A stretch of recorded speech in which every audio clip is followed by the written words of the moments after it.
ఫైనల్‌గా విషయం ఏంటి? శంకర్ గారికి టాలెంట్ ఉంది. 20 ఏళ్ల నుంచి మనకి అద్భుతమైన సినిమాలు ఇచ్చిన వ్యక్తి ఇంకా ఇప్పటికి కూడా ఔట్‌డేట్ అయిపోకుండా ఎంతో కొంత ఎంటర్‌టైన్ చేయగలుగుతున్నాడు.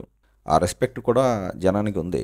మరి ఆయన ఇప్పటి తరంతో పోటీ పడి సినిమాలు ఇకపై ఇవ్వగలడా అంటే, ఎందుకంటే దార్శనికుడు కాబట్టి ఇవ్వగలగాలి. కానీ పాపం ఆయన మైండ్ సెట్ ఒకచోట ఆగిపోయిందేమో అనిపిస్తుంది. ఫర్ ఎగ్జాంపుల్ ఒకప్పుడు 'కలెక్టర్ గారి అబ్బాయి' ఇలాంటి సినిమాల్లో కలెక్టర్ చాలా గొప్పవాడు, తెలివైనవాడు, ఈ మినిస్టర్లందరూ చదువురాని వెధవలు అనే అలాంటి భావాలు చూపించేవారు. నిజంగానే చాలాసార్లు అది నిజం కూడా. అందుకనే అలాంటి సినిమాల్లో కొన్ని డైలాగ్స్ చాలా హిట్ అయ్యేవి.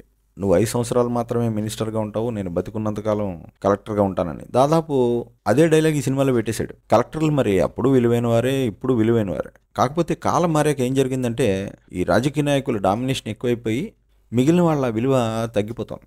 గౌరవం లేకుండా పోతుంది చదువుకి.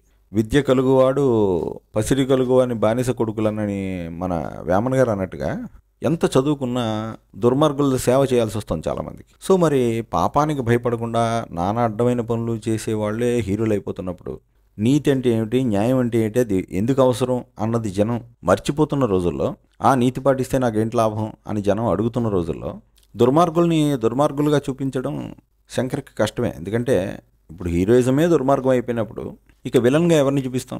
హీరోని వెధవని చేసి అంతకంటే వెధవని విలన్గా చూపించాల్సి వస్తుంది. పాపం మరి ఎంతో కొంత ఎథిక్స్, పద్ధతి అన్నీ ఉన్న శంకరు ఈ స్థాయికి రాగలడా అంటే రాలేకపోవచ్చు ఆయన.